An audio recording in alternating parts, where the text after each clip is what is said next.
One book, ఒక్క గంటలో ఒక పుస్తకం అనే సిరీస్లో భాగంగా ఈ దినం మనం జకర్యా గ్రంథాన్ని ధ్యానం చేసుకోబోతున్నాం.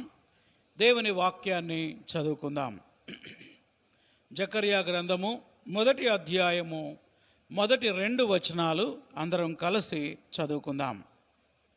దర్యావేషు ఏలుబడి యందు 2వ సంవత్సరం 8వ నెలలో యెహోవా వాక్కు ప్రవక్తయు ఇద్దోకు పుట్టిన బెరక్యా కుమారుడునైన జకర్యాకు ప్రత్యక్షమై సెలవిచ్చినదేమనగా, యెహోవా మీ పితరుల మీద బహుగా కోపించెను.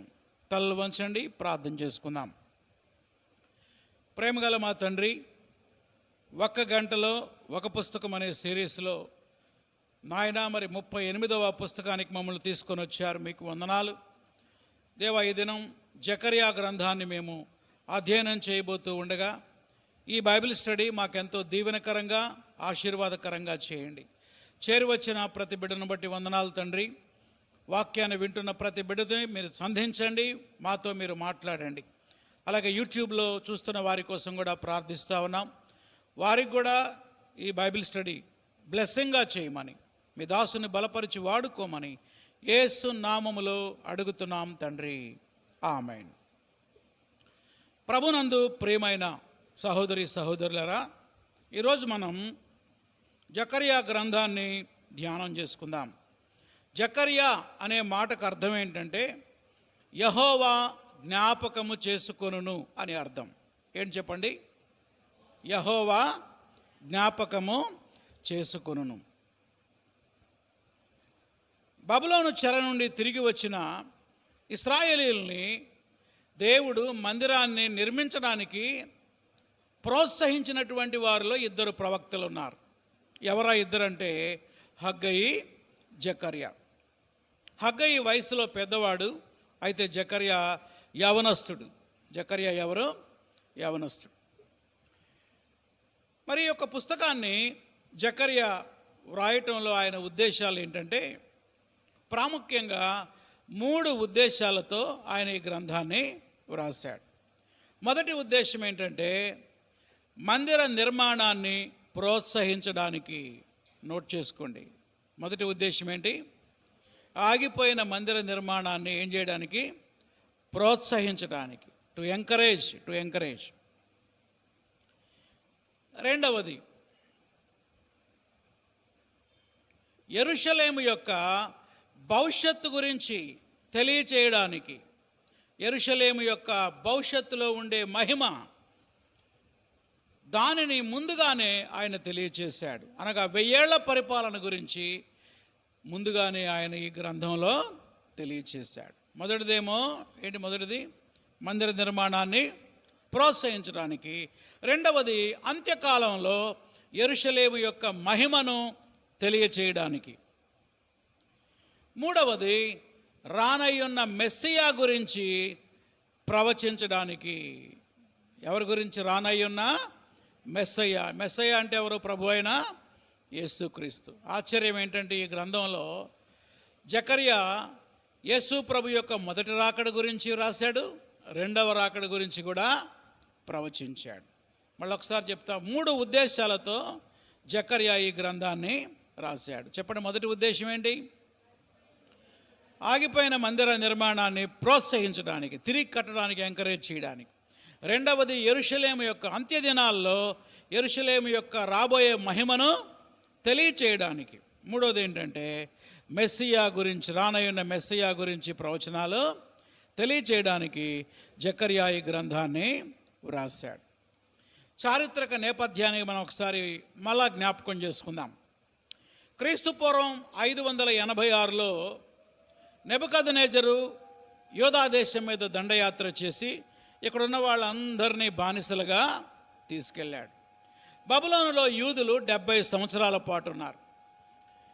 70 ఏళ్ల తర్వాత క్రీస్తు పూర్వం 538వ సంవత్సరంలో బబులోను నుండి 50,000 మంది యూదులు యోధా దేశానికి వచ్చారు. అనగా యెరూషలేముకి వచ్చారు. వచ్చి ఏం చేశారంటే మందిర నిర్మాణం పని ప్రారంభం చేశారు. మందిర పునాది వేయగానే ఆ చుట్టుపక్కల నివసించేటువంటి అన్ని జనులు ఈ 70 ఏళ్లలో ఇళ్ళేమి ఖాళీగా లేవు, వేరే వాళ్ళు వచ్చి ఇక్కడ నివాసం చేస్తున్నారు. వాళ్ళందరూ అబ్జెక్షన్ పెట్టారు, కంప్లైంట్ ఇచ్చారు. ఎక్కడికంటే బబులోను దేశంలో పారసీక సామ్రాజ్యాన్ని పరిపాలించే రాజుగారికి లెటర్ రాశారు. ఇక్కడ వీళ్ళు మందిరం కడుతున్నారు, ఈ మందిరం కనుక కడితే ఇక మీకు పన్ను కూడా కట్టరు, వీళ్ళు తిరుగుబాటు చేస్తారు, వీళ్ళు తిరుగుబాటుదారులని ఆల్రెడీ మీ యొక్క చరిత్ర గ్రంథాల్లో ఉంది, కావాలంటే చూసుకోండి అని వాళ్ళు ఉత్తరం రాశారు. ఎప్పుడైతే ఆ ఉత్తరం అందిందో ఆ పారసీక సామ్రాజ్యాన్ని పరిపాలించే రాజు ఆ చారిత్ర గ్రంథాలన్నీ తిరగేసి చూస్తే నిజంగానే వీళ్ళ తిరుగుబాటుదారులను బయటపడింది. ఎవరా తిరుగుబాటుదారులు? చిట్ట చివరి పరిపాలించిన రాజులు యెహోయాకీను, సిద్కియా. అందుకని పని ఆపేయండి అని అక్కడి నుంచి ఒక చట్టం వచ్చేసింది. దాంతో మందిర నిర్మాణం పని ఏమైపోయింది? ఆగిపోయింది. సుమారు 16 సంవత్సరాల మందిర నిర్మాణం ఆగిపోయిందండి. ఈ టైంలో వాళ్ళు ఏం చేస్తున్నారంటే, ఇక మందిర నిర్మాణం చేసేటువంటి పనికి దేవుని సమయం ఇంకా రాలేదేమోనని తమ సొంత గృహాలు కట్టుకోవడం ప్రారంభం చేశారు. ఇలాంటి పరిస్థితుల్లో దేవుడు మందిర నిర్మాణం యొక్క పనిని ప్రోత్సహించడానికి 2 ప్రవక్తలని లేపాడు. ఎవరా 2? హగ్గయి, జకర్యా. ప్రాముఖ్యంగా మందిర నిర్మాణంలో బాధ్యత వహించి చేసేవాళ్ళు ఎవరంటే, మొదటి వ్యక్తి జెరుబ్బాబెలు, ఆయన గవర్నర్. మొదటి వ్యక్తి ఎవరు? జెరుబ్బాబెలు. రెండో వ్యక్తి ప్రధాన యాజకుడైన యెహోషువ, ఇక ఆయనతో పాటు వచ్చినటువంటి జనాంగం. వీళ్ళంతా కలిసి దేవుని మందిరాన్ని నిర్మాణం చేస్తూ ఉన్నారు. ఆగిపోయింది. వాళ్ళు ఇక చేతులు ఎత్తేసారు, ఇక మా వల్ల కాదని. ఇలాంటి పరిస్థితుల్లో వారిని ప్రోత్సహించడానికి దేవుడు హగ్గయిని వాడుకున్నాడు, ఇప్పుడు జకర్యాని కూడా వాడుకుంటున్నాడు. మనము మొదటి లైన్ చదివితే దర్యావేషు ఏలుబడి యందు 2వ సంవత్సరం 8వ నెలలో అని మొదలైంది. ఒకసారి పేజీ వెనక్కి తిప్పండి. హగ్గయి ప్రవచనం ఎప్పుడు చెప్పాడు? దర్యావేషు ఏలుబడి యందు 2వ సంవత్సరము 6వ నెలలో అని ఉంది. అనగా హగ్గయి ప్రవచనాలు ప్రారంభించిన 2 నెలలకి ఎవరు ప్రారంభం చేశారు? జకర్యా ప్రారంభించాడన్న సంగతి మనం అర్థం చేసుకోవచ్చు. నేను పోయినసారి కూడా చెప్పాను, ప్రవచన గ్రంథాలు అర్థం చేసుకోవాలంటే, దాని వెనుకున్న చరిత్ర తెలుసుకోవాలంటే చరిత్ర గ్రంథాలు తెలుసుకోవాలి, చరిత్ర గ్రంథాలు చదవాలి. హగ్గయి, జకర్యా గ్రంథాలకి చారిత్రక నేపథ్యం ఎక్కడుంది? ఎజ్రా గ్రంథం 1 నుండి 6 అధ్యాయాల్లో దీని వెనుకున్నటువంటి చరిత్రని మనం చదవచ్చు. జకర్యా గ్రంథంలో ఉన్న మరొక విశేషం ఏంటంటే, చిన్న ప్రవక్తల గ్రంథాలలో పెద్ద గ్రంథము జకర్యా గ్రంథం. చిన్న ప్రవక్తలు మొత్తం ఎంతమంది? 12 మంది. హోషేయ నుంచి ఎక్కడి దాకా? మలాకి. వెంటనే మీకు ప్రశ్న రావచ్చు, హోషేయలో కూడా 14 అధ్యాయాలు ఉన్నాయి కదండి. హోషేయలో 14 ఉన్నాయి, జకర్యాలో కూడా 14 ఉన్నాయి. మరి హోషేయ కంటే జకర్యా ఎందుకు పెద్దదవుద్ది? నోట్ చేసుకోండి. హోషేయ గ్రంథంలో 197 వచనాలుంటే జకర్యాలో 211 వచనాలు ఉన్నాయి. అధ్యాయాలు సేమే కానీ వచనాల్లో ఏముంది తేడా? మళ్ళీ ఒకసారి చెప్తా. హోషేయలో 197 వచనాలు ఉంటే జకర్యాలో ఎన్ని వచనాలు ఉన్నాయి? 211 వచనాలు ఉన్నాయి. ఈ గ్రంథంలో ప్రభు అయినటువంటి యేసుక్రీస్తుని, మెస్సయ్యాని చాలా చక్కగా వివరించాడు. చిన్న ప్రవక్తల గ్రంథాల్లో ఎవరు కూడా మెస్సయ్యా గురించి ఇన్ని వివరాలు, ఇంత డీటెయిల్గా ఎవరు కూడా ప్రవచనాలు చెప్పలేదన్న సంగతి మనం గ్రహించాలి. అవేవేంటో ఎగ్జాంపుల్ కొన్ని చూపిస్తాను చూడండి. మెస్సయ్యా ఎవరు అంటే 3వ అధ్యాయం 8వ వచనం, చిగురుగా చూపించాడు. రాసుకోవాలా? 3:8లో ఏముంది? చిగురు. చూడండి, నేను చదువుతున్న 3:8. 3లో 8.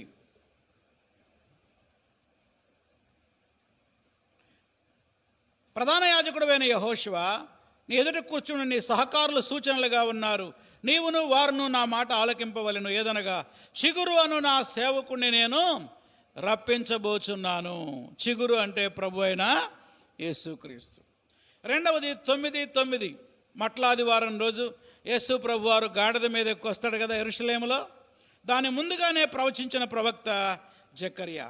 9:9 సియోను నివాసులారా బహుగా సంతోషించుడి, యెరూషలేము నివాసులారా ఉల్లాసంగా ఉండండి. నీ రాజు నీతిపరుడును రక్షణ గలవాడును దీనుడునై గాడిదను గాడిద పిల్లను ఎక్కి నీ యొద్దకు వచ్చుచున్నాడు. ఈ ప్రవచనాన్ని మత్తయి తన సువార్తలో కోట్ చేశాడు. ఎక్కడ కోట్ చేశాడంటే మత్తయి సువార్త 21వ అధ్యాయం 4-5 వచనాలు రెఫరెన్స్ రాసుకోవాలి. మత్తయి సువార్త 21వ అధ్యాయం 4-5 వచనాలు.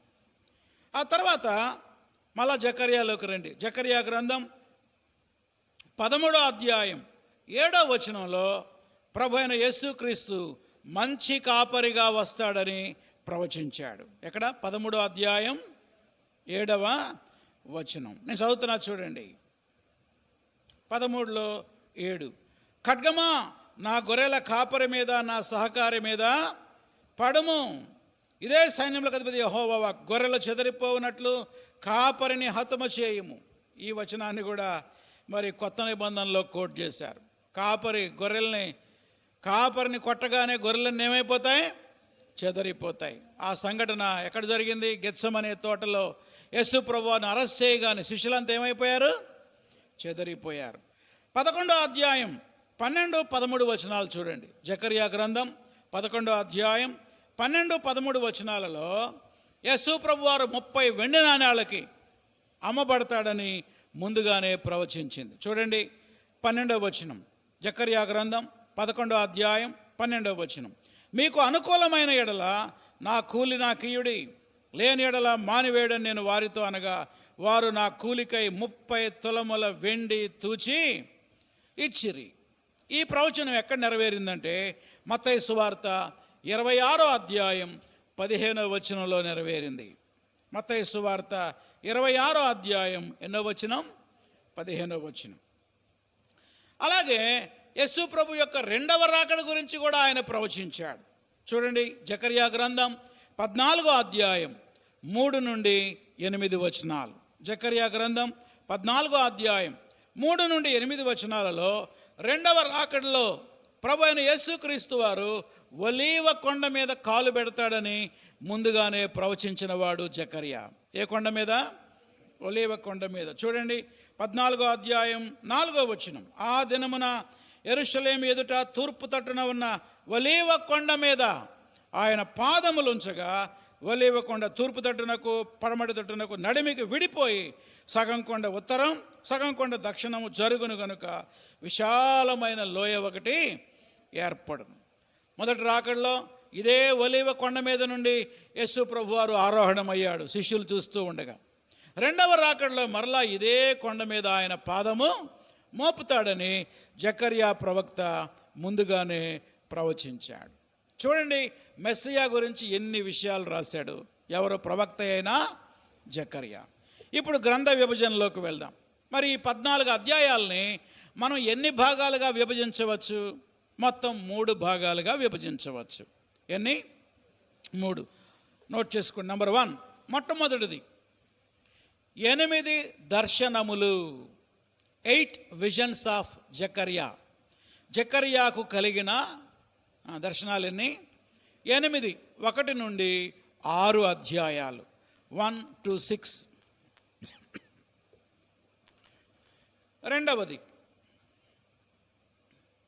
రెండవ భాగం పేరు 2 వర్తమానాలు. వర్తమానాలు ఎన్ని? 2. దేనికి సంబంధించి అంటే ఉపవాసానికి సంబంధించి. ఉపవాసాన్ని గురించి ఎన్ని మెసేజ్లు ఉన్నాయి ఇక్కడ? 2 వర్తమానాలు ఇచ్చాడు. 7-8 అధ్యాయాలు. 7-8 అధ్యాయాలు. ఇక 3వ భాగం ఏంటంటే మెస్సియా రాకడలను గూర్చిన ప్రవచనాలు. రాకడ కాదు, రాకడలు. రాకడలు అంటే మొదటి రాకడ, రెండవ రాకడ. ఎందుకంటే జకర్యా ప్రవచించినప్పుడు ఇంకా మొదటి రాకడ జరగల. ఏం రాసుకోవాలి? మెస్సియా రాకడలను గూర్చిన ఏంటవి? ప్రవచనాలు. 9-14 అధ్యాయాలు. 9 నుంచి ఎక్కడి దాకా? 14 వరకు. మళ్ళీ ఒకసారి చెప్తాను, జాగ్రత్తగా చూడండి. మొదటిదేంటి? 8 దర్శనములు, 1-6 అధ్యాయాలు. రెండవది ఉపవాసాన్ని గురించి 2 వర్తమానాలు 7 నుండి 8 అధ్యాయాలు. మూడవది మెస్సియా రాకడలను గూర్చిన ప్రవచనాలు 9 నుండి ఎక్కడి దాకా 14 అధ్యాయాలు. ఇప్పుడు ఒకసారి సబ్ డివిజన్లోకి వెళ్దాం. ఇవేమో మెయిన్ డివిజన్స్. ప్రాముఖ్యంగా సబ్ డివిజన్లో మొట్టమొదటిది ఏంటి చెప్పండి? 8 దర్శనాలు. హెడ్డింగ్ పెట్టుకోండి. 8 దర్శనాలని నేను వరుసగా చెప్తాను, వరుసగా నోట్ చేసుకోండి. What are the 8 visions? ఆ 8 దర్శనాలు ఏంటో ఇప్పుడు మనం నోట్ చేసుకుందాం. మొదటి దర్శనం పేరేంటంటే 4 గుర్రముల దర్శనం. చెప్పండి, 4 గుర్రముల దర్శనం. 1వ అధ్యాయం 7 నుండి 17 వరకు. ఎక్కడి నుంచి ఎక్కడి దాకా? 1వ అధ్యాయం 7 నుండి 17 వరకు.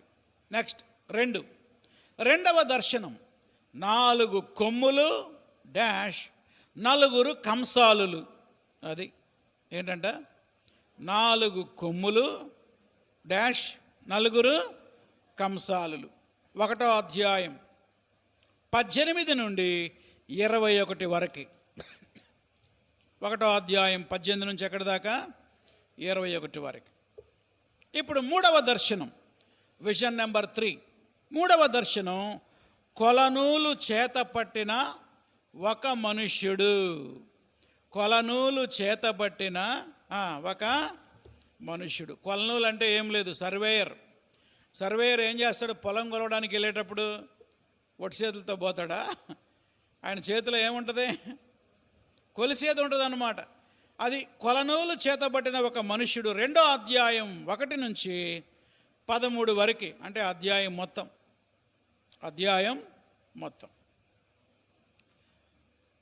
నెక్స్ట్ 4వ దర్శనం. ఎన్నో దర్శనం ఇప్పుడు? 4. మలిన వస్త్రములతో ఉన్న యెహోషువ. మలిన వస్త్రములతో ఉన్న యెహోషువ. ఒక ఆదివారం దీని మీద మీకు ఒక వర్తమానం అందించాను, గుర్తుందా? మలిన వస్త్రములతో ఉన్న యెహోషువ. 3వ అధ్యాయం మొత్తం. ఎన్నో అధ్యాయం? అనగా 3:1 నుంచి 10 వరకు. 3వ అధ్యాయం 1 నుంచి 10 వరకు. నెక్స్ట్ 5వ దర్శనం సువర్ణ దీపస్తంభము. దర్శనం పేరేంటి? సువర్ణ దీపస్తంభ దర్శనము. సువర్ణ దీపస్తంభం అంటే, సువర్ణ అంటే బంగారంతో చేయబడిన ఒక దీపస్తంభం ఉంది.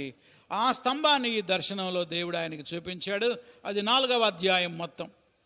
4:1 నుంచి 14 వరకు. 4:1 నుంచి 14 వరకు.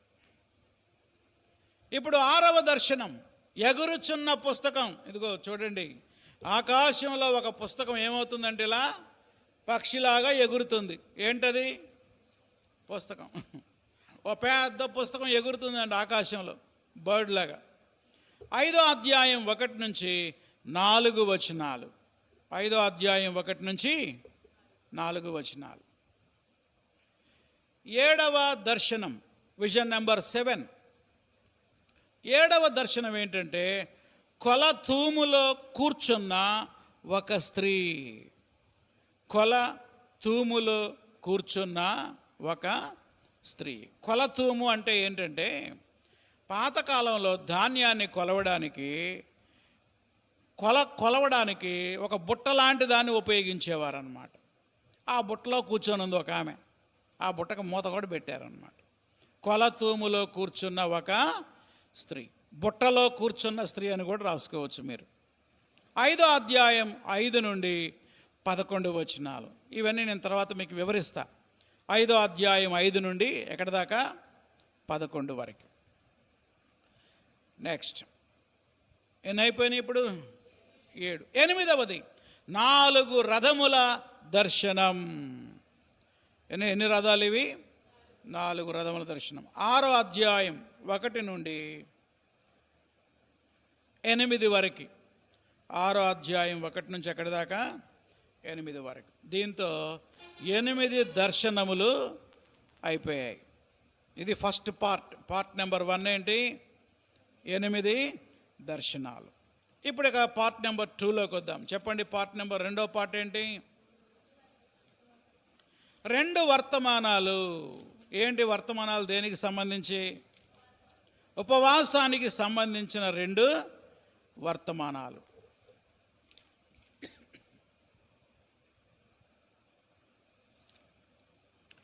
మొట్టమొదటిది నంబర్ 1. దీనిలో కూడా కొన్ని భాగాలు ఉన్నాయి, వాటిని మనం ధ్యానం చేసుకుందాం. నామినల్ ఫాస్టింగ్, నామకార్థ ఉపవాసము. అది ఏంటి? మొట్టమొదటిది ఏంటి? నామకార్థ ఉపవాసం. 7వ అధ్యాయం నామకార్థ ఉపవాసం మీద ఒక అద్భుతమైన ప్రసంగం చేశాడు జకర్య. నెక్స్ట్ 2వది ఇశ్రాయేలుకు దేవుని వాగ్దానాలు. ఇది సెకండ్ మెసేజ్. ఇశ్రాయేలుకు దేవుని వాగ్దానాలు. 8వ అధ్యాయం మొత్తం, ద హోల్ చాప్టర్, 8వ అధ్యాయం మొత్తం. కాబట్టి 2 వర్తమానాలు. ఒకటేమో ఉపవాసానికి సంబంధించిన మెసేజ్, రెండోది ఏంటి? వాగ్దానాలకు సంబంధించిన వర్తమానం. ఇక 3వ భాగంలోకి వద్దాం, పార్ట్ 3. చెప్పండి, పార్ట్ 3 ఏంటి? మెస్సియా యొక్క రాకడలను గూర్చిన వర్తమానాలు, ప్రవచనాలు. దీన్ని 2 భాగాలుగా విభజించవచ్చు. ఏ, మెస్సయ్య మొదటి రాకడ. ఏంటి? మెస్సయ్య మొదటి రాకడ. 9వ అధ్యాయం నుండి 11వ అధ్యాయం వరకు. 9 నుంచి ఎక్కడి దాకా? 11 వరకు. నెక్స్ట్ బి, మెస్సయ్య రెండవ రాకడ, సెకండ్ కమింగ్. మెస్సయ్య యొక్క రెండవ రాకడ 12వ అధ్యాయం నుండి 14వ అధ్యాయం వరకు, లాస్ట్ వరకు. 12 నుంచి ఎక్కడి దాకా? 14 వరకు. ఇదండి గ్రంథ విభజన. 8 దర్శనాలు, 2 వర్తమానాలు, రాకడను గురించిన ప్రవచనాలు. చెప్పండి ఒకసారి. 3, 8 దర్శనాలు, 2 వర్తమానాలు, మెస్సియా రాకడలను గూర్చిన వర్తమానాలు, ప్రవచనాలు. మొదటి రాకడ, రెండవ రాకడ. ఇప్పుడు మనం ఇక ఎక్స్ప్లెనేషన్లోకి వెళ్దాం. ఒక్కొక్క అధ్యాయంలో ఏముందో లోపలికి వెళ్దాం. మరి పెన్నుతో నేను చెప్పే వచనాలు అండర్లైన్ చేసుకోండి, వీలైతే కొన్ని రాసుకోనండి, ఇంపార్టెంట్ అనుకున్నాయి. వరుసగా మనం ఇప్పుడు చూద్దాం. రైట్, చెప్పండి. మొట్టమొదటి పాయింట్ ఏంటి? 8 దర్శనాలు. 8 దర్శనాలు ఎక్కడ ప్రారంభమయ్యాయి మీ డివిజన్లో? 1వ అధ్యాయం 7వ వచనంలో ప్రారంభం అయ్యాయి. మరి ప్రారంభంలో ఉన్నటువంటి 6 వచనాలు ఏమిటనంటే ఒకసారి చూడండి. 2వ వచనం, యెహోవా మీ పితరుల మీద బహుగా కోపించెను అంటున్నాడు. మీ మీద కాదు, ఎవరి మీద? మీ పితరుల మీద. ఎందుకు కోపగించాడో ఆన్సర్ చెప్తా ఉన్నాడు. 3వ వచనం, కాబట్టి నువ్వు వారితో ఇట్లనము, సైన్యములకు అధిపతిగా యెహోవా సెలవిచ్చినదేమనగా, మీరు నా తట్టు తిరిగిన ఎడల నేను కూడా మీ తట్టు తిరుగుతాను. మీ పితరులు చెడిపోయారు, మీ పితరులు నా మాట వినలేదు, నాకు బాగా కోపం వచ్చింది. ఎందుకు పితరుల గురించి చెప్తున్నాడు? 4వ వచనం, మీరు మీ పితరుల వంటి వారై ఉండవద్దు. అది వాళ్ళ ఫెయిల్యూర్ గురించి ఎందుకు చెప్తున్నాడు? వాళ్ళు చేసినట్టు మీరు చేయొద్దు, వాళ్ళు తిరుగుబాటు చేసినట్టు చేయొద్దు. దేవుని బిడ్డలారా, చరిత్రలో నుంచి కొన్ని పాఠాలు మనం నేర్చుకోవాలి. ఇశ్రాయేలు చరిత్రలో నుంచి దేవుడు ఆనాటి యోధా జనాంగానికి చెప్తున్నాడు. 4వ వచనం, 2వ లైన్, మీ దుర్మార్గతని మీ దుష్క్రియలని మాని తిరుగుడని వారికి ప్రకటించినా ఆ పితరులు ఏం చేయలేదంట? వినకపోయిరి, నా మాట ఆలకించకపోయిరి. నేను ఎంత చెప్పినా వాళ్ళు వినరా. అందుకే నేను వాళ్ళ మీద కోప్పడ్డా. నా వైపు చూడండి, వాళ్ళను శిక్షించి బబులోను దేశానికి పంపించా 70 సంవత్సరాలు. ఇప్పుడు మిమ్మల్ని అక్కడి నుంచి తీసుకొచ్చే కదా, మీరు కూడా అదే పని చేయబాకండి. చేస్తే మీ మీద కూడా ఏమొస్తుంది? శిక్ష వస్తుంది అని హెచ్చరికతో ఈ గ్రంథం ప్రారంభం అయ్యింది.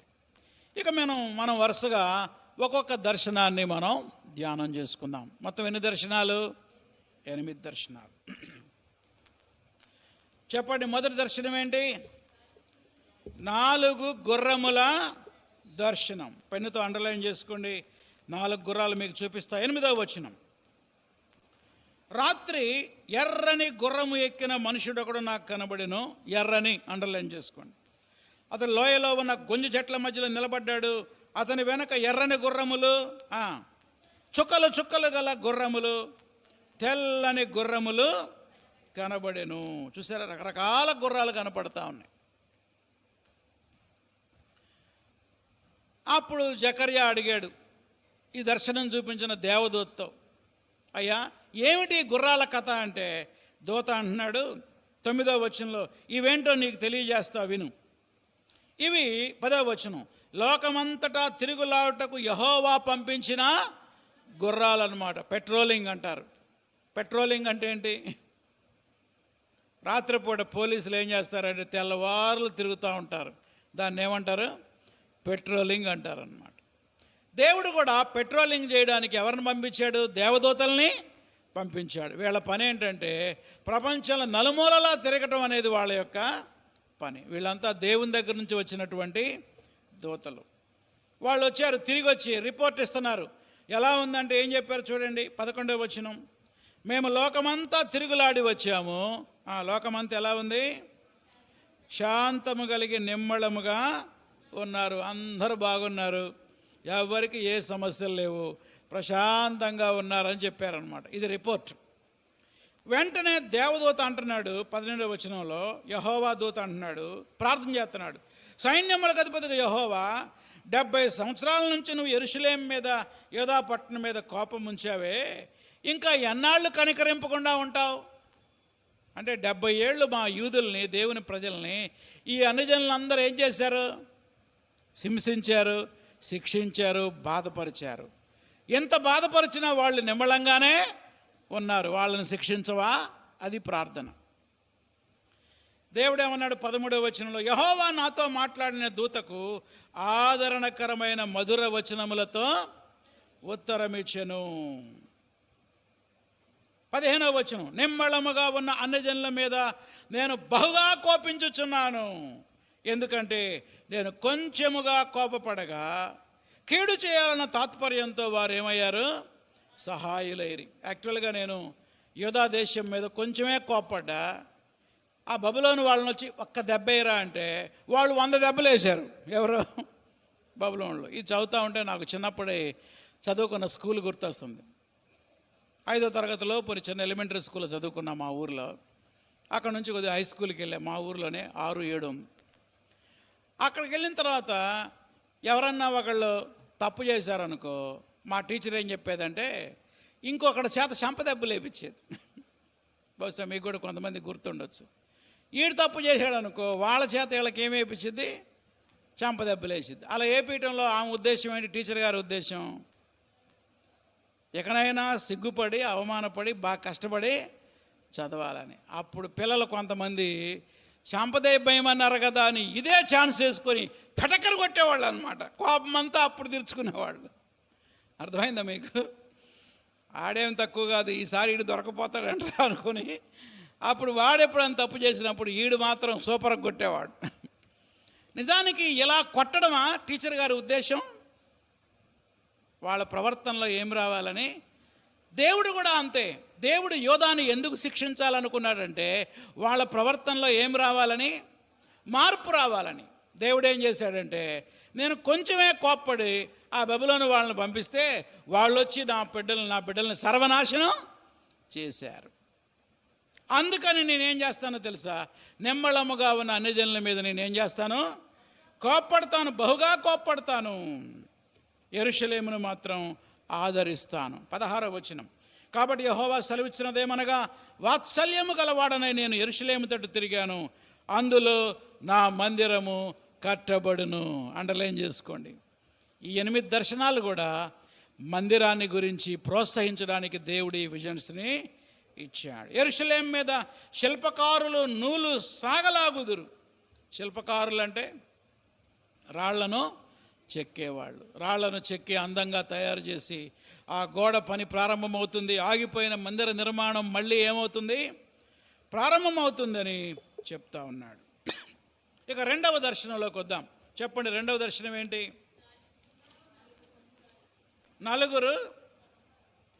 నాలుగు కొమ్ములు, నలుగురు కంసాలు. మొదటి దర్శనం యొక్క భావం ఏంటి చెప్పండి? అర్థమైందా మీకు?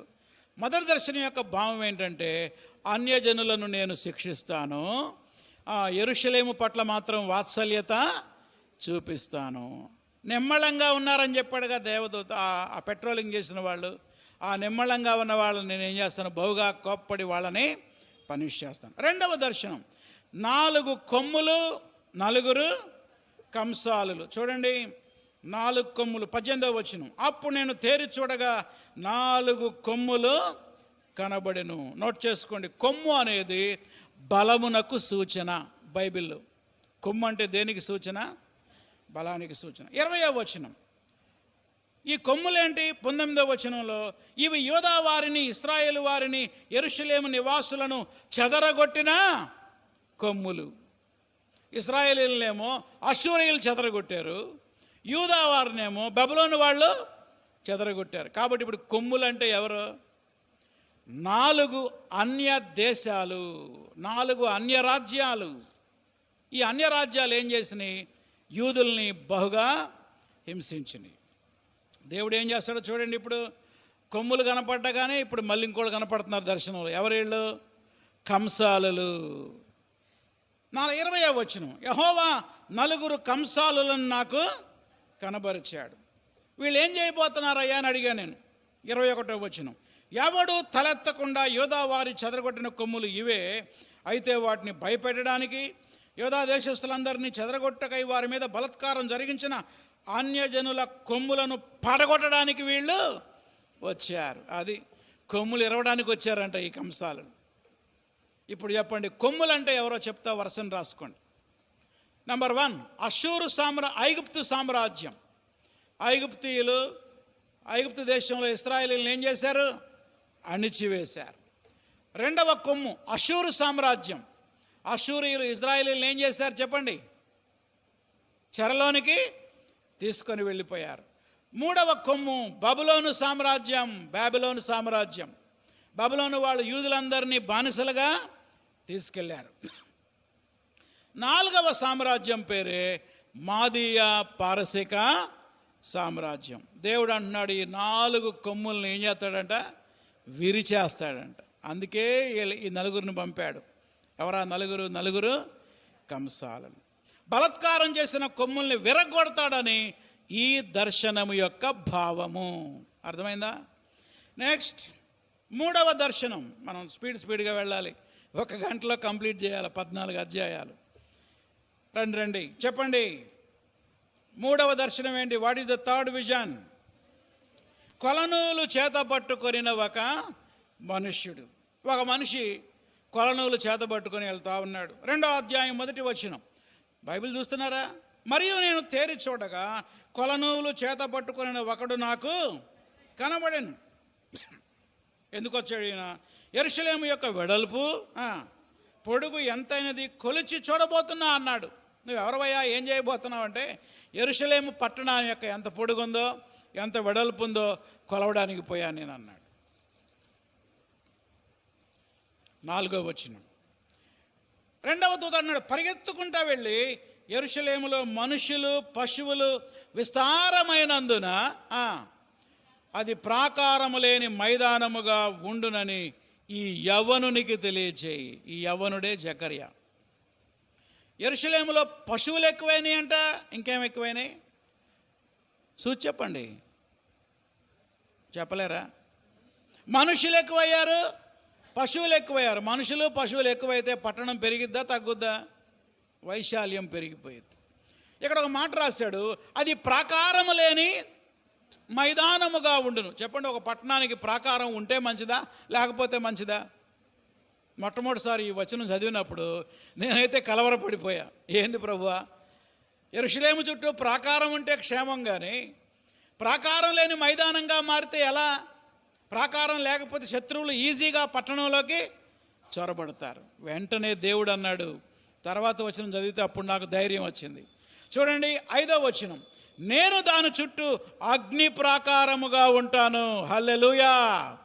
చూసారా, దేవుడు అంటున్నాడు, ప్రాకారం లేదని భయపడబాకండి, నేనే ఆ పట్టణం చూడు అగ్ని ప్రాకారంగా ఉంటా, నేనే దాని మధ్య ఏమవుతాను, నివాసినై ఉండి దాని మహిమకు నేను కారణంగా ఉంటాను. ఎంత చక్కటి వాగ్దానం అండి.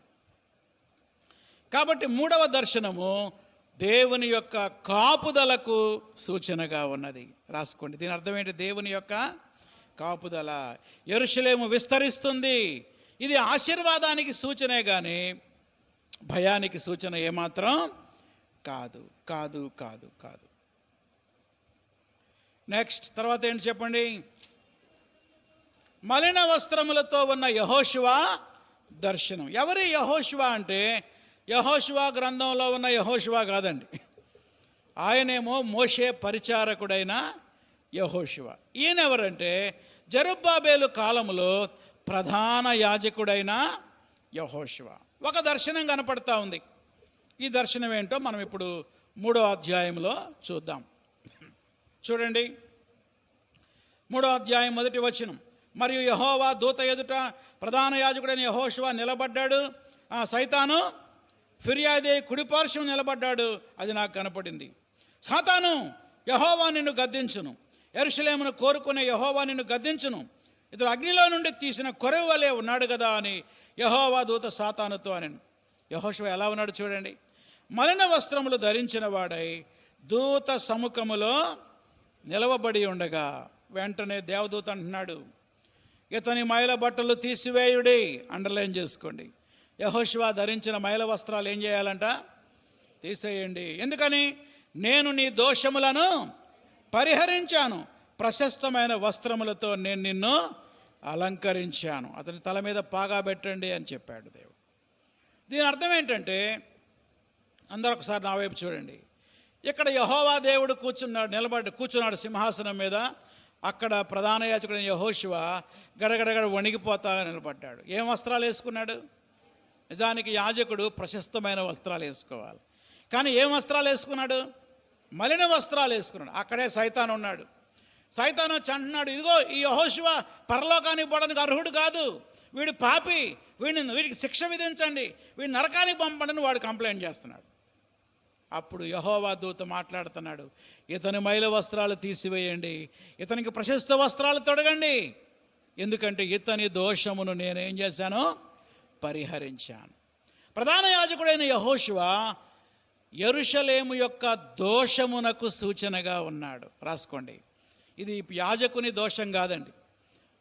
యోధా దేశం యొక్క దోషాన్ని దేవుడు నేను తొలగిస్తాను అని చెప్తున్నాడు. అది దీని భావం ఏంటి? యోధా దేశం యొక్క దోషాన్ని దేవుడు ఏం చేస్తాడంట?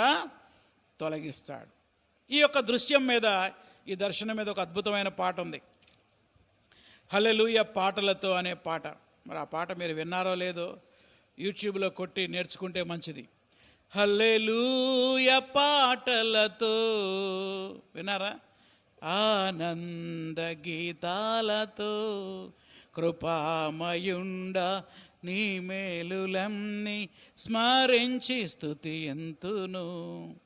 3వ అధ్యాయం అంతా ఈ పాట రచయిత ఎవరో తెలియదు, కానీ ఎవరికైనా తెలిస్తే రచయిత పేరు కామెంట్ పెట్టండి యూట్యూబ్లో, మేము కూడా తెలుసుకుంటాం, దేవుని స్తుతిస్తాం.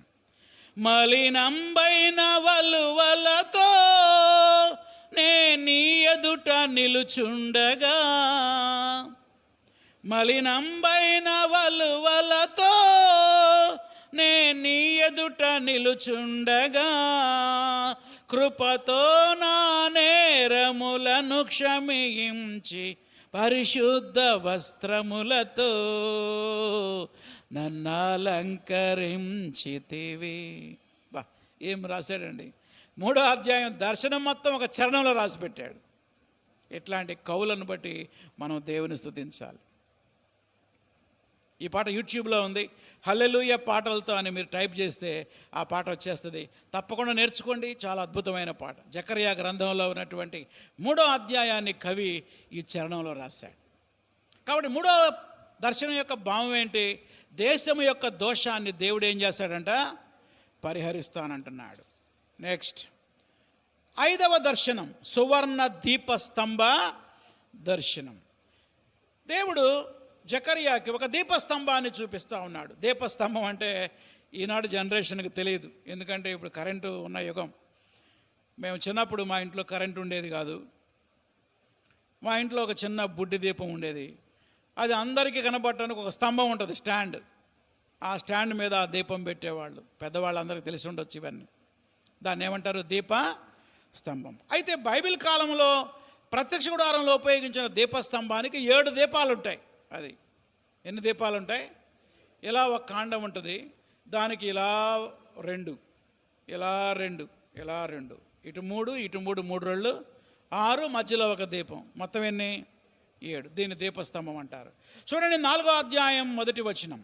నాతో మాట్లాడుతున్న దూత తిరిగి వచ్చి నిద్రపోయిన ఒకని లేపినట్టు ఇలా చెప్పింది, నీకు ఏమి కనబడుచున్నది అనగా, సువర్ణమయమైన దీపస్తంభము, దాని మీద ఒక ప్రమిద. దీపస్తంభానికి 7 దీపాలున్నాయి. దీపానికి 7 గొట్టాలు కూడా కనపడుతున్నాయి. అంతేకాదు, ఇంకేం కనపడుతుంది చూడండి, 3వ వచనం. 2 ఒలీవ చెట్లు దీపస్తంభానికి కుడి పక్క ఒకటి, ఎడం పక్క ఒకటి కనబడుతున్నాయి. జకర్యా అడిగాడు, నా ఏలినవాడా, ఇదేమిటి? ఇదేంటో తెలీదా? చెప్తా విను అంటున్నాడు. జాగ్రత్తగా వినండి. దీపస్తంభం యొక్క దర్శనం యొక్క భావం ఏంటో దేవదూత చెప్పేశాడు జకర్యాకి. ఇది ఎస్పెషల్లీ జెరుబ్బాబెలుని ప్రోత్సహించడానికి దేవుడిచ్చినటువంటి దర్శనం. ఎవరిని ప్రోత్సహించడానికి? చూడండి 6-7 వచనాలు. అప్పుడు అది నాతో ఇట్లా, నేను జెరుబ్బాబెలునకు ప్రత్యక్షమగు యెహోవా వాక్కు, ఇదే శక్తి చేతనైనను బలము చేతనైనను కాక నా ఆత్మ చేతనే ఇది జరుగునని సైన్యములకు అధిపతిగా యెహోవా సెలవిచ్చున్నాడు. యెహోషువ బాధపడుతున్నాడు. మనక పొలిటికల్ పవర్ లేదు, మనమే ఒకళ్ళ కింద ఉన్నాం. ఎవరి కింద? మాదీయ పారసక్క సామ్రాజ్యం కింద ఉన్నాం. కాబట్టి మనం మందిరాన్ని కట్టలేం. రెండోది, బలం కూడా లేదు, శక్తి లేదు, బలం లేదు, ఆర్థిక బలం లేదు. మనమంతా పేదవారం. మనం సంపాదించిన డబ్బుల్లో ట్యాక్స్ పన్నులు కట్టాలా. ఇంకా మనకేముంది? ఇంకా మన వల్ల ఏమైతుంది మందిరం కట్టడం? ఆయన అనుకుంటున్నాడు, నేను ఏదో పునాది రాయేసా, నేను చచ్చిపోయిన తర్వాత ఇంకెవరో వచ్చి ఈ రాయిని, మీ మందిరాన్ని పూర్తి చేస్తాడని నిరాశపడుతూ ఉంటే, జకర్యా ద్వారా దేవుడు ఆయన్ని ప్రోత్సహిస్తున్నాడు. జెరుబ్బాబెలు చూడు, ఓ గొప్ప పర్వతమా, జెరుబ్బాబెలును అడ్డగించుటకు నీవు ఏమాత్రపు దానవు. జెరుబ్బాబెలుకి ఆటంకపరిచిన గొప్ప పర్వతం ఎవరంటే సైతాను. ఆ సైతాను చుట్టుపక్కల ఉన్న జనాల్ని ప్రేరేపించి మందిర నిర్మాణం ఆగిపోయేలా చేశాడు. ఓ గొప్ప పర్వతమా, నీవేమాత్రపు దానవు, నీవు చదును భూమిగా మారిపోతావు. అది ఎందుకని? ఇది నీ శక్తి చేత కాదు, నీ బలం చేత కాదు, పరిశుద్ధాత్మ దేవుని శక్తి ద్వారా ఈ మందిరం ఏమవుతుంది? కట్టబడుతుంది. చూడండి ఏమన్నాడు, కృప కలుగునుగాక, కృప కలుగునుగాక అని జనులు కేకలేస్తూ ఉంటే అతడు పైరాయి తీసిపెట్టును అంటే మందిర నిర్మాణం మళ్ళీ ప్రారంభం అవుతుంది. ఒక అద్భుతమైన మాట అన్నాడు చూడండి, 9వ వచనం. జెరుబ్బాబెలు చేతులే ఈ మందిర పునాది వేశాయి, అతని చేతులే ముగించును.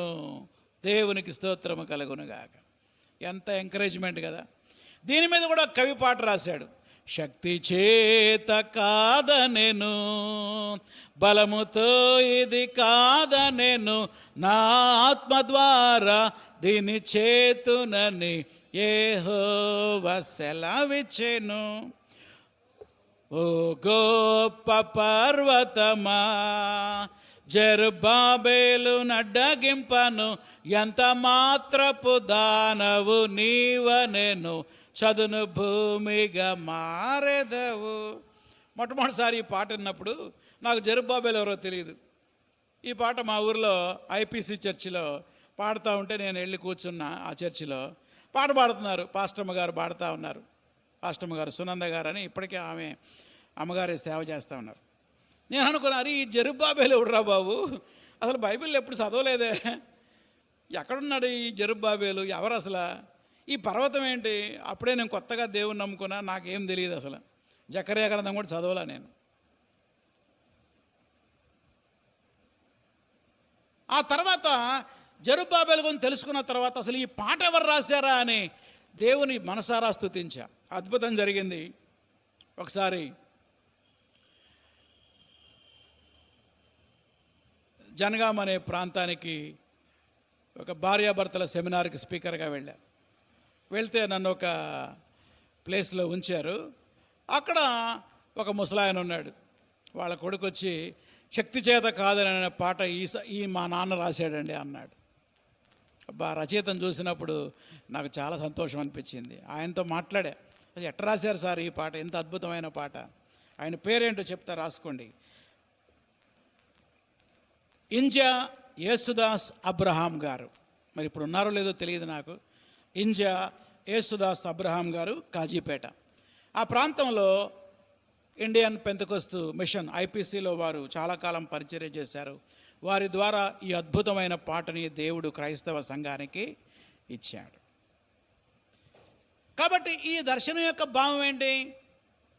ఈ దీపం వెలగాలి అంటే దాంట్లో నూనె పోయాలి. నూనె పోయడానికి ఇటేముందంట, ఒక ఒలీవ చెట్టు, ఇటొక ఒలీవ చెట్టు. ఈ ఒలీవ చెట్లలో నుంచి నూనె ఆ ప్రమిదలో పోతా ఉన్నారన్నమాట. ఆ నూనె పరిశుద్ధాత్మ దేవునికి సూచన. కాబట్టి the God of the Holy Spirit, ఈ పరిచర్య నేను చేయలేను, ఇది నా వల్ల కాదని భయపడొద్దు. మన శక్తితో ఏం చేయలేం, మన బలంతో ఏం చేయలేం, కానీ దేంతో చేయగలం?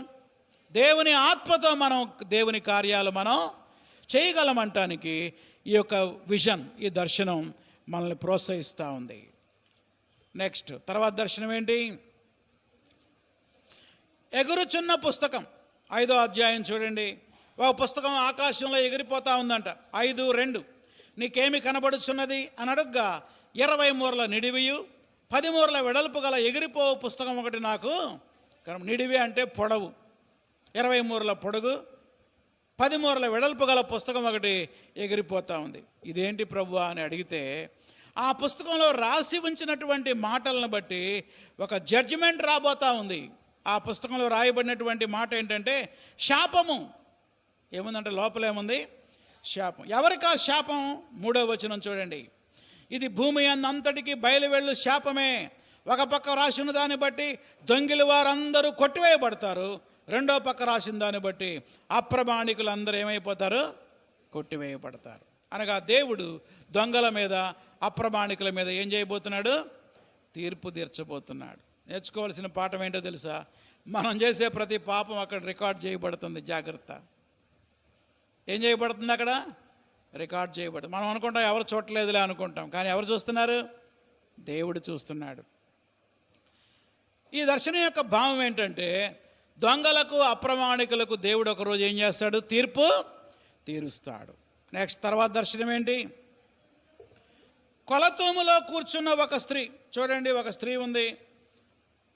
6వ వచనం, 5వ వచనం. అప్పుడు నాతో మాట్లాడుతున్న దూత బయలు వెళ్ళి, నీవు నిదానించి యువతలకు వచ్చేదేంటో కనిపెట్టు అని చెప్పగా, ఇదేమిటని నేను అడిగాను. ఇది కొల, ఇది బయలువెళ్ళు తూము. లోకమంతటా జనులు ఇలాగున కనబడతారు అనగా, ఈ కొల తూములో కూర్చున్న స్త్రీ దోషమూర్తి అని పేరు పెట్టాడు ఆ స్త్రీకి. ఏం పేరంట? 7వ వచనం. అప్పుడు సీసబిళ్ళని తీస్తే కొలతూములో కూర్చున్న ఒక స్త్రీ కనపడింది. ఇదెవరు? దోషమూర్తి. అనగా ఇది యోధా దేశం యొక్క దోషమునకు సూచన. ఏంటి? యోధా దేశము యొక్క దోషమునకు సూచన. ఇంతలోకి 2 స్త్రీలు ఎగురుకుంటా వచ్చారంట. 9వ వచనం. నేను మరలా తేరి చూడగా 2 స్త్రీలు బయలుదేరారు. శంకుబుడి కొంగ రెక్కల వంటి రెక్కలున్నాయి. ఆ 2 స్త్రీలకు రెక్కలు ఉన్నాయంట. ఎగురుకుంటా వచ్చారు. వచ్చేం చేశారు? ఆ తూముని భూమి ఆకాశముల మధ్యకి ఎత్తి దాన్ని మోశారు. మీరు ఎడగ తీసుకెళ్తున్నారు దీన్ని అంటే 11వ వచనంలో షినారు దేశానికి తీసుకొని పోతున్నాం అనగా, ఈ దోషాన్ని బబులోను దేశానికి తీసుకెళ్ళిపోతున్నారు. దేవుని యొక్క దర్శనం యొక్క భావం ఏంటంటే, యూదా దేశం యొక్క దోషాన్ని క్షమించడం మాత్రమే కాదు, దోషాన్ని పూర్తిగా దేవుడు ఏం చేస్తానంటున్నాడు? తొలగిస్తానని వాగ్దానం చేస్తా ఉన్నాడు. చివరిది 4 రథముల దర్శనం. ఏంటి చెప్పండి? 4 రథముల దర్శనం. ఈ 4 రథాల దర్శనం 2-3 వచనాలు చూడండి. 6వ అధ్యాయము 2-3 వచనాలు. ఒకటి చదువుదాం ముందు. నేను మరలా తేరి చూడగా 2 పర్వతముల మధ్య నుండి 4 రథాలు బయలుదేరుతున్నాయి. ఆ పర్వతాలు ఏం పర్వతాలు? చూసి చెప్పండి. ఇతడి పర్వతాలు, రాళ్ల పర్వతాలు కాదంట. ఏం పర్వతాలు? ఎత్తడి పర్వతాలు. వినండి, ఇత్తడి అనేది బైబిల్లో తీర్పుకు సూచన. రాసుకోండి. ఇత్తడి దేనికి సూచన? తీర్పుకు సూచన.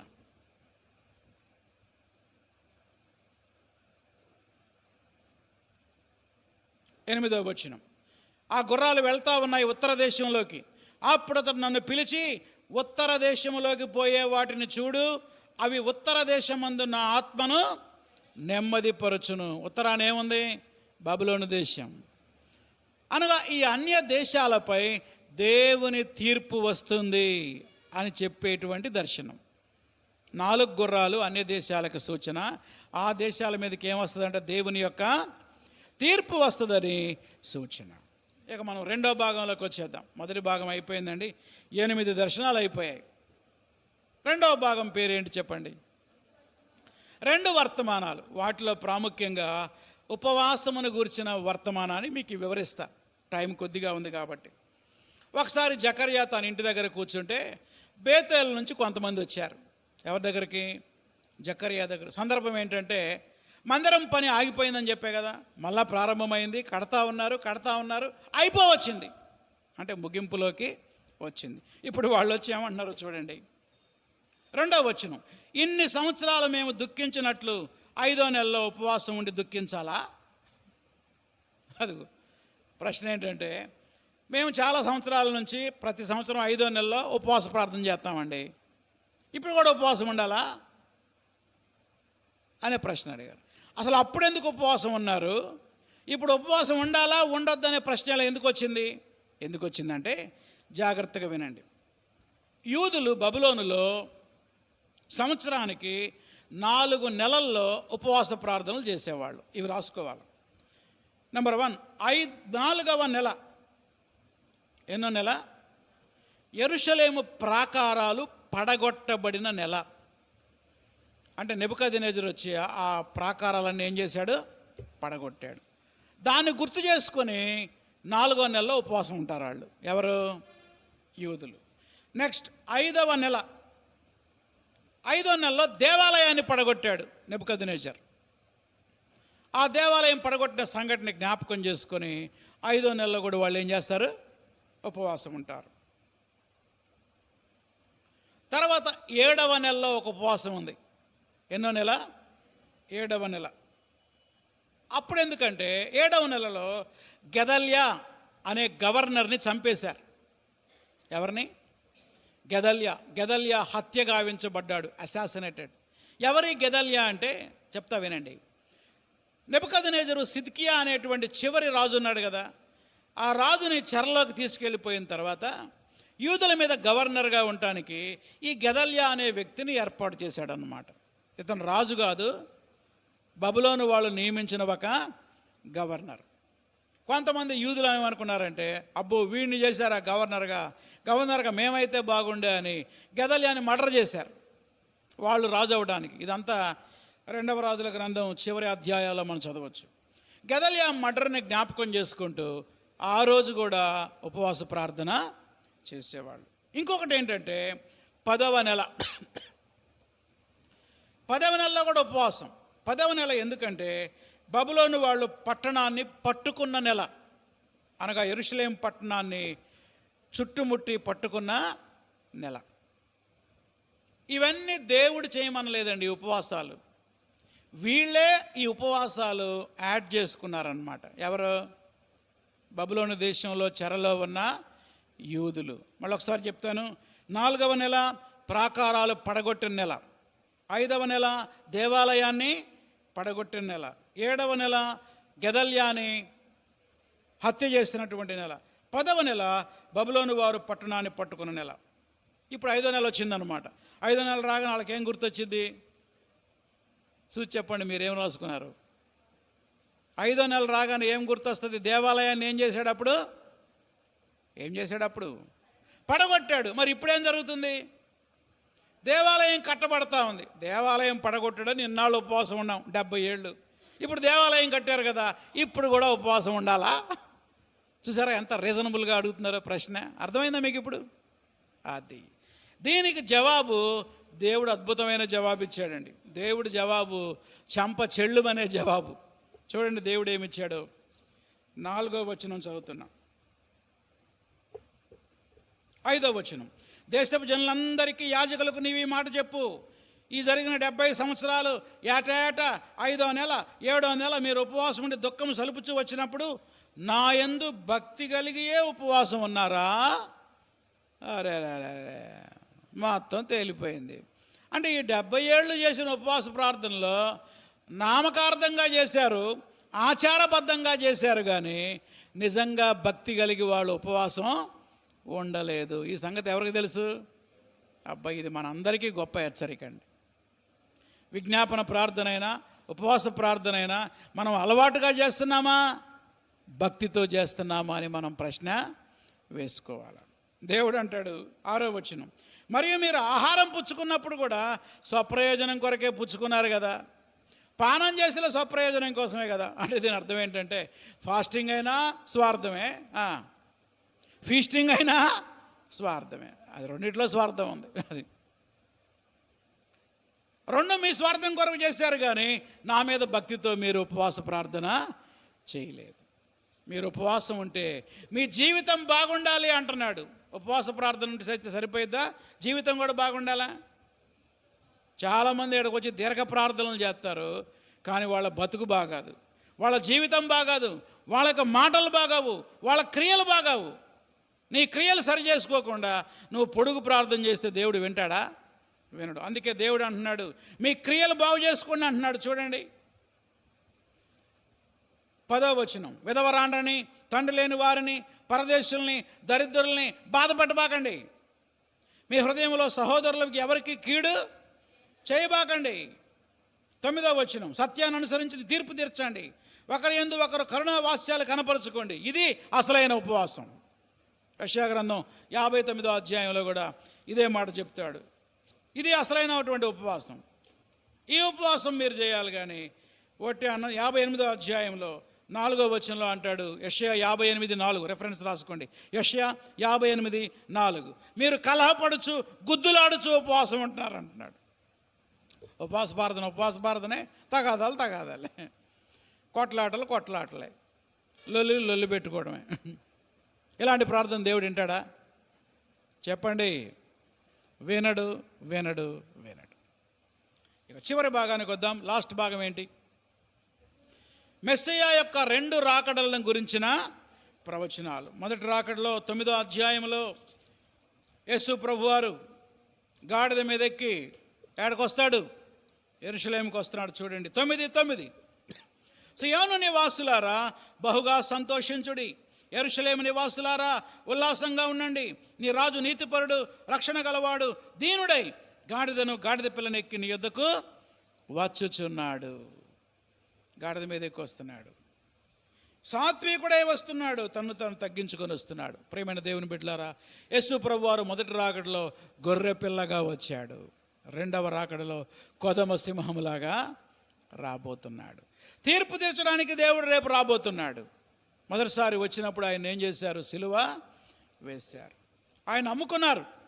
30 వెండి నాణాలకి యేసు ప్రభుని ఏం చేశారంట? అమ్మివేశారు.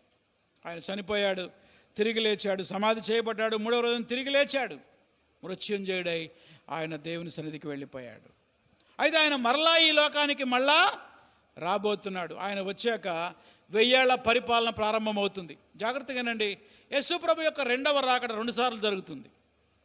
మొదటిది సంఘము ఎత్తబడుట, అనగా యేసు ప్రభు మధ్యాకాశంలోకి వస్తాడు, భూమి మీదకి రాడు. ఏడకొస్తాడు? అప్పుడు భూమి మీద ఉన్న సార్వత్రిక సంఘం ఏమైపోతుంది?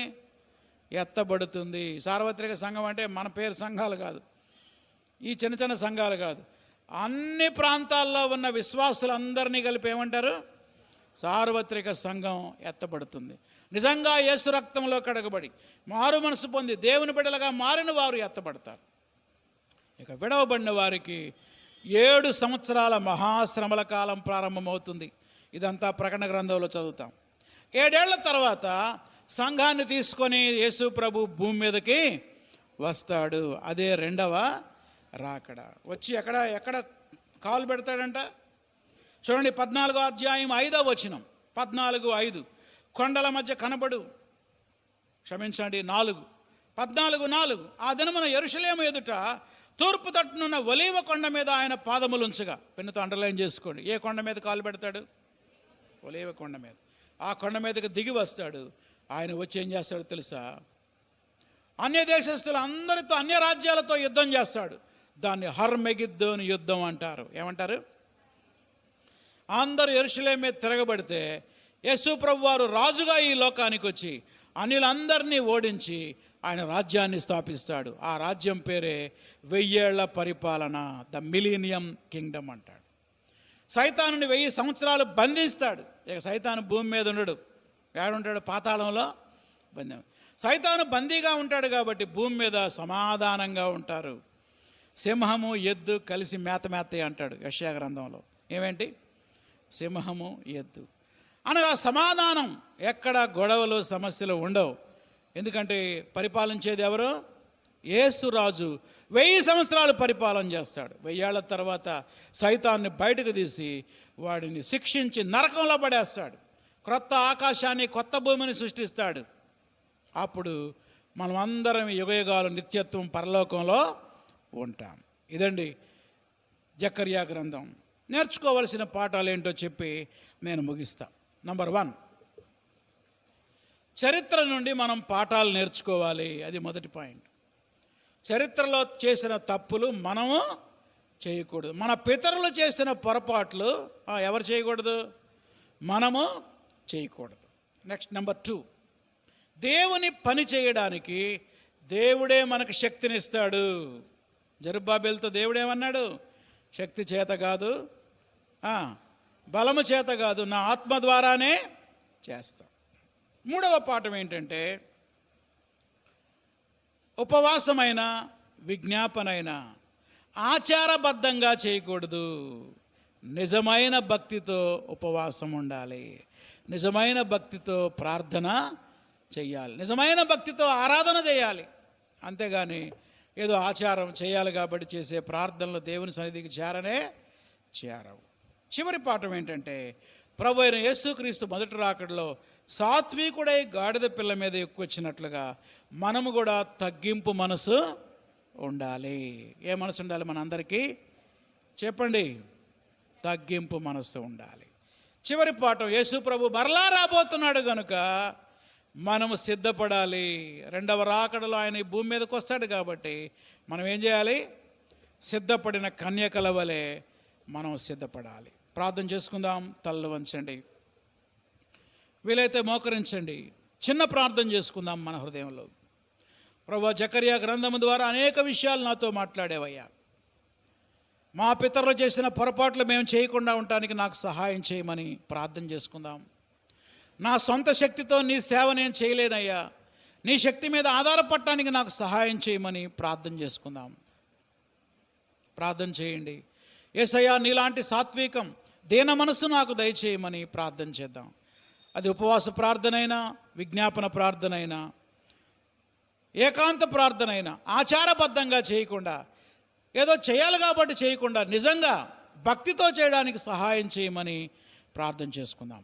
ప్రేమగల మా తండ్రి, పాత నిబంధన గ్రంథంలో 1 Hour 1 Bookలో భాగంగా జకర్యా గ్రంథాన్ని ధ్యానించడానికి మీరు కృప చూపించారు. ఒక్కొక్క అధ్యాయంలో ఎన్నో విషయాలు మా కొరకు పొందుపరిచి ఉంచావు ప్రభువా. కొన్ని విషయాలు ధ్యానించడానికి మీరు కృప చూపించారు. ఏదైతే మేము ధ్యానం చేశామో దాన్ని మేము అనుసరించడానికి సహాయం చేయండి. ఆచార భక్తి మాలో లేకుండా చేయండి. నిజమైన భక్తి మీరు మాకు అనుగ్రహించండి నాయన. ప్రార్థన, మా ప్రవర్తన 2 ఒకేలాగా ఉండటానికి సహాయం చేయండి. అనేక సార్లు ప్రార్థన బాగా చేస్తున్నాం కానీ ప్రవర్తనలో ఫెయిల్ అయిపోతున్నాం ప్రభువా. మమ్మల్ని క్షమించండి తండ్రి.